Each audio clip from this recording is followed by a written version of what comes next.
ये कहानी 35 साल के राजीव की है। राजीव एक सर्जन था और वो पिछले कुछ सालों से पोस्टमार्टम करने के लिए अपने शहर में काफी मशहूर हो गया था।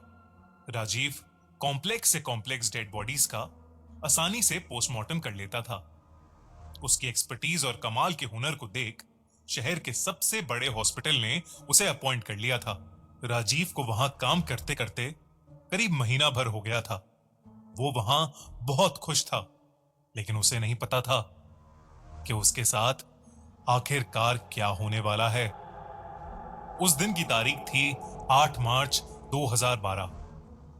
होली का दिन था और सब डॉक्टर्स मोस्टली छुट्टी पर थे और इसलिए हॉस्पिटल खाली पड़ा था। पर राजीव उस दिन हॉस्पिटल में ड्यूटी पर था। हर रोज की तरह वो हॉस्पिटल आया और सीधा पोस्टमार्टम रूम में चला गया और उसने अपना काम शुरू कर दिया। उसका असिस्टेंट उस दिन छुट्टी पर था और राजीव अकेले ही बॉडी पर ऑपरेट करने वाला था।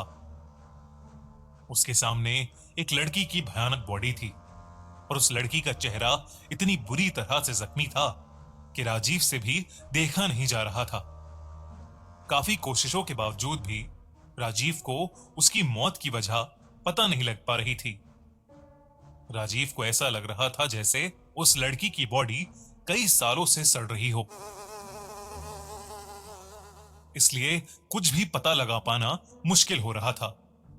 राजीव उसकी बॉडी को ऑपरेट कर ही रहा था, लेकिन जैसे ही वो उस लड़की की गर्दन के पास अपना नुकीला सर्जिकल नाइफ लेकर गया, उस लड़की की आंखें एकदम से खुल गईं।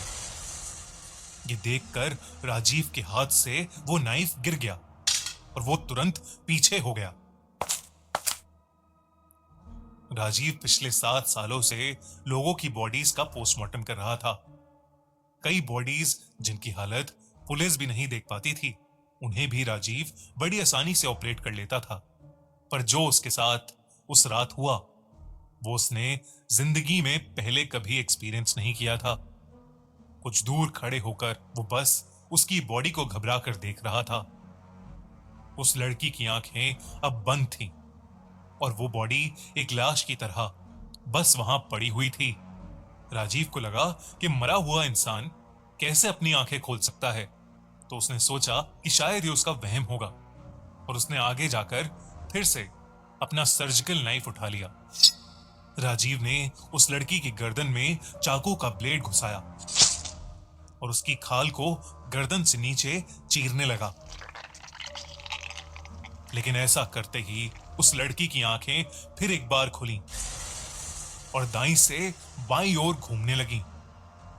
देखते ही देखते उस लड़की की आंखों का रंग गायब हो गया और उसकी दोनों आंखें बिल्कुल सफेद पड़ गईं। इसके बाद उस लड़की के हाथों की उंगलियां और दोनों पैर जोर से हिलने लगे। ये सब देखकर राजीव बहुत ज्यादा डर गया और वो उस बॉडी से दूर हो गया। काफी देर तक उस बॉडी में कोई मूवमेंट नहीं हुई। बॉडी चेक करने पर उसकी कोई पल्स नहीं थी और ना ही उसका दिल धड़क रहा था। लेकिन फिर क्यों उसकी बॉडी मूवमेंट दिखा रही थी? एक साइंटिस्ट होने की वजह से राजीव अपने साथ हो रही घटनाओं की मेडिकल एक्सप्लेनेशन खोज रहा था, इसलिए उसने उस लड़की की फाइल को फिर से देखना शुरू किया। पर जैसे ही राजीव ने फाइल खोलकर उस लड़की का नाम ध्यान से पढ़ा और उसकी तस्वीर देखी, उसके रोंगटे खड़े हो गए और वो फाइल उसके हाथ से मानो उछल के कहीं दूर गिर गई। राजीव के चेहरे पर बुरी तरह पसीने छूटने लगे। वो लड़की और कोई नहीं बल्कि राजीव की मेडिकल कॉलेज की लवर प्रिया थी। लेकिन इससे पहले कि राजीव कुछ समझ पाता, उसके गले को किसी ने पीछे से पकड़कर दबाना शुरू कर दिया।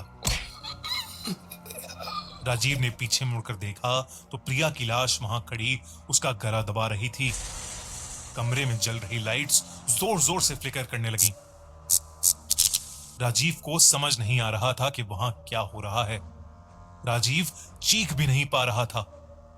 उसने किसी तरह अपने पास में रखा अपना सर्जिकल नाइफ उठाया और उस लड़की के हाथों पर कट्स मारने लगा। पर वो लड़की अपनी सफेद आंखों से बस राजीव को घूरे जा रही थी और उसका गला दबाई जा रही थी।